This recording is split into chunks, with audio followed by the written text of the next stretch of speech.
Bismillahirrahmanirrahim. Waltakum minkum ummatun yad'una ilal khairi wa ya'muruna bil ma'ruf wa yanhauna 'anil munkar. Assalamualaikum warahmatullahi wabarakatuh. Alhamdulillah wassalatu wassalamu ala rasulillah mabad. Allah berfirman, wajahidu bi amwalikum wa anfusikum. Berjuanglah kalian, berjihadlah kalian melalui hartamu dan dirimu. Hampir semua ayat-ayat berjuangan dan pengorbanan itu dimulai dengan bi amwalikum, harta kalian, harta kalian. Saya mengajak secara praktis dan kami sudah buktikan. Rp1.000 itu bisa luar biasa dahsyat. Bisa beli mobil, bisa buat kuburan, ya, bisa membangun masjid. Uang 1.000. Mari kita satukan uang 1.000 kita. Nanti kami jemput di rekening ini, insya Allah bisa kita buat. Di rekening ini, insya Allah kita buat sebuah kekuatan umat dengan Rp1.000. Rp1.000 dahsyat. Hadis ini sering sekali diumumkan ketika ada orang menikah. Faman ragiba an sunnati falaysa minni. Siapa membenci tentang sunnahku, ya sunnah yang tiga-tiganya ini, termasuk sunnah dalam pernikahan itu, ancamannya Nabi, falaysa minni, bukan umatku. Ya. Kalau bapak baca kitab-kitab syarah dan kitab-kitab penjelasan tentang hadis ini, luar biasa makna yang dikehendaki. Kita syarah antara lain bahwa umat sejak di masa Nabi ini sampai hari ini, akan ada umat yang golongan salasa rahtin yang begini. Akan ada manusia begini, semangat taat luar biasa, semangat ibadah iya, semangat ruku sujud, semangat puasa, semangat mencintai Allah, tidak pernah kehilangan umat ini. Ini yang datang 3 golongan itu. Tapi semangatnya 3 orang ini semua punya niat yang baik, tapi ujungnya Nabi beri nasihat, kau bermaksud baik, tapi Nabi mengatakan, siapa yang menurut seleranya dalam taat kepada Allah, siap-siap, bukan umatku, bukan golonganku yang begitu. Jadi apa nasihat yang kedua, Pak, kita bisa ambil di sini? Kebaikan yang kita maksud tapi tidak mengikuti sunnah Nabi, itu adalah kehinaan dan kemaksiatan. Salat bagus, tapi kalau tidak sesuai sunnah Nabi, dipecat. Puasa bagus, tapi kalau tidak sesuai sunnah Nabi, Pak, Nabi marah. Ya, ingin menghindar itu tujuannya bagus, tapi cara tidak sesuai syariat, maka Nabi mengatakan falaysa minni. Akan ada umat begini, Pak, sepanjang masa ini. Ini namanya kelompok orang al-gulu, berlebih-lebihan dalam sebuah perkara kebaikan. Itu disebutkan ini tadi yang kita baca, amma ana fa usalli laila abada, saya tidak mau tidur, itu gulu. Dia mau tidur, dia tidak mau tidur, berarti mau memberikan hak ibadah kepada Allah, tapi dia tidak berikan hak mata, itu gulu. Matamu punya hak, perutmu punya hak, keluargamu punya hak. Jangan kita beribadah di hadapan Allah tapi melalaikan haknya kita punya istri. Ya, jangan. Kita ada namanya tanazum, ada keseimbangan, ada balance, ada keseimbangan. Kadang-kadang cuma Nabi SAW, beliau puasa sunnah, tapi istrinya sudah masak. Lalu begitu Nabi ditawari makanan kesenangannya, Nabi berpuasa Pak, tapi dalam rangka menjaga perasaan istrinya. Nabi sallallahu alaihi wasallam membatalkan puasanya dalam rangka menjaga perasaan istrinya. Begitu Nabi diajak makan, Nabi mengatakan, ayo, saya lapar. Karena yang puasa baru lapar. Saya lapar. Tidak nak katakan, ngapain aja terus orang makan, orang puasa. Tidak. Nabi batalkan puasanya Pak. Coba betapa Nabi SAW. Sebaliknya pernah suatu saat Nabi SAW itu tidak berpuasa. Tidak berpuasa. Kalau Nabi tanya, indakum syai', ada di sisi, ada yang kita miliki, ada yang kita miliki, ada makanan. Istri mengatakan, maaf ya Rasulullah, tidak ada makanan yang bisa dimasak hari ini ya Rasul. Kata Nabi, inni saim. Izan, kalau begitu saya puasa. Weh, enak, bagusnya suaminya orang baik. Bagusnya suaminya orang. Saat diajak makan Nabi lain, saya puasa karena dia tahu istrinya sudah masak yang terbaik. Dan ini sunnah. Hanya puasa sunnah saja dia batalkan.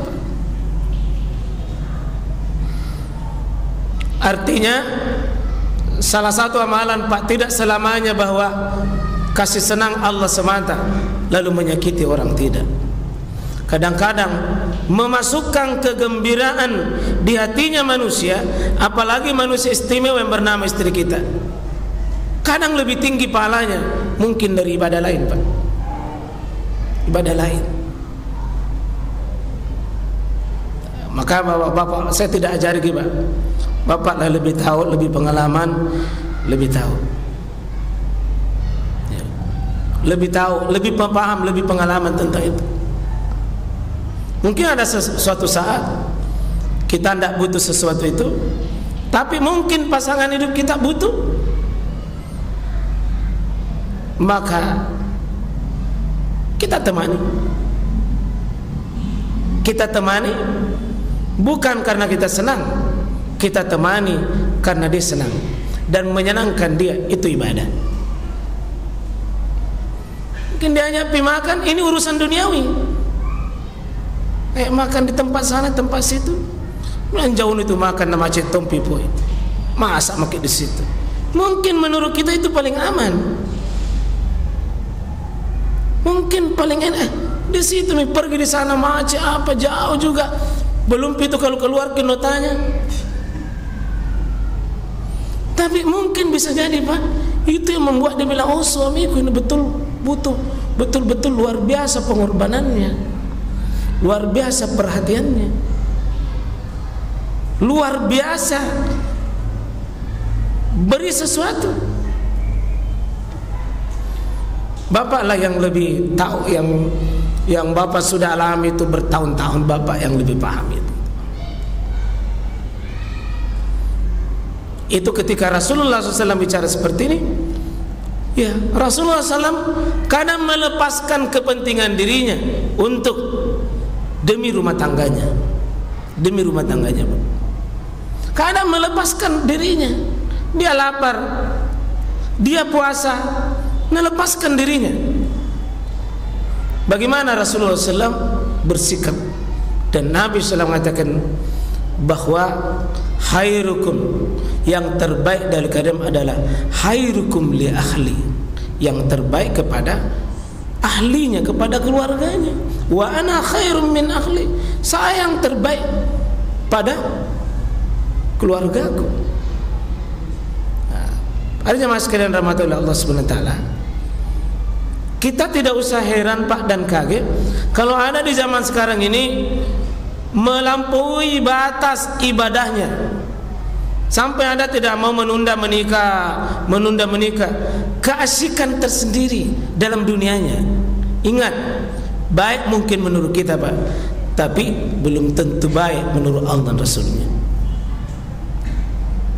Ada orang yang sudah umurnya sudah sudah ya sudah, tapi tidak mau menikah. Mohon diperhatikan. Tapi jantung kisah sudah pulang ini langsung. Mari tetap ada sikap keseimbangan. Jangan menganggap bahwa berbuat baik dalam urusan pernikahan itu tidak baik, Pak. Kadang-kadang kebaikan Nabi mengucapkan 10 kali tempat mengatakan khairukum, yang terbaik.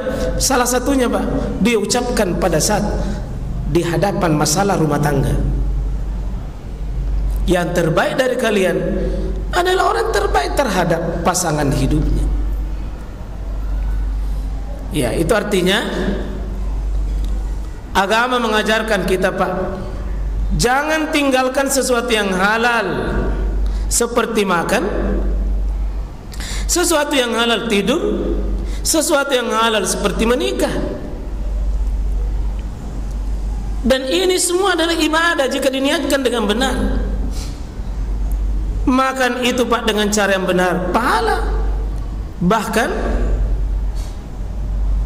kadang-kadang kita puasa Pak seperti ini, puasa Senin Kamis, tapi ada tamu, ada keluarga yang butuh kita istimewani dengan ditemani makan. Maka mungkin ditemani makan itu bisa lebih baik daripada kita lanjutkan puasa untuk diri kita sendiri. Untuk diri kita sendiri. Tapi coba kalau ditemani makan, Pak, ditemani makan, melangkah dia membahagiakan, memuliakan mereka, menghormati mereka, dan itu momennya dan kesempatannya bisa jadi itu lebih tinggi pahalanya. Ya, kita coba Pak, letakkan diri ini. Saya ada undangan makan, semua orang makan di situ, kita tidak makan, Pak. Ya maaf, saya sudah terbiasa nih, sudah 10 tahun saya puasa sunnah begini. Ya, saya memang sudah gini, Pak, sudah kebiasaan saya. Jadi saya tidak pernah makan. Justru bisa jadi ini adalah berdosa di hadapan Allah, mengungkap dan bisa ujub pada amalan-amalannya. Ya, kalau kita tahu hari Senin, Pak, tapi kalau ada undangan pernikahan hari Senin, kita tahu itu bukan tidak baca dan mengundang, tapi siapa tahu ada pertimbangan khusus kenapa jatuh hari Senin. Ada alasan yang susah dihindari. Coba dari Senin kita temani saja makan, kita temani makan. Kan masih ada di hari Kamis nanti berikutnya kita puasa. Ya. Demikian juga. Ya. Ya seperti ini sekarang ini, Pak. Banyak anak kita berlibur misalnya dari mana, datang di rumah kita. Bagaimana kasih bahagia? Salah satunya kasih makan, temani makan dan seterusnya. Itu adalah sebuah cara kita tidak al-ghulu, tidak at-tanattu, tidak terlalu mengangkat berlebih-lebihan, tidak juga terlalu merendahkan sesuatu berlebihan. Tapi ya memang kalau ada orang, Pak, yang mengurus misalnya tidak pernah juga puasa selama-lamanya, itu juga kurang bagus.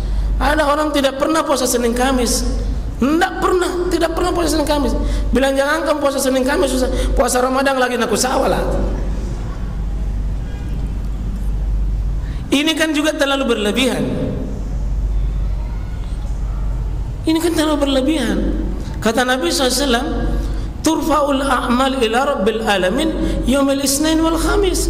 Amalan itu diangkat pada hari Senin dan Kamis. Jadi mari kita memuliakan Senin Kamis. Artinya pada umumnya lah Senin Kamis itu dijadikan sunnah Nabi berpuasa. Sesekali tidak, Pak, bukan aib, bukan kekurangan sekali waktu kita tidak puasa di Senin Kamis. Tapi jangan juga tidak pernah kita puasa Senin Kamis. Setiap Senin ada langganan makan nasi kuning, setiap Kamis ada langganan nasi kuning. Bikin Senin Kamis langganan, jangan. Hari kemuliaannya Nabi Senin dan Kamis, dan itu siapa akan kita ikuti kalau bukan beliau? Tapi jangan juga setiap orang makan di hari Senin Kamis, meninggalkan sunnah itu. Bisa jadi ada sunnah yang dia ikuti, Pak. Mungkin dia mengikuti sunnah dengan cara yang lain. Ya.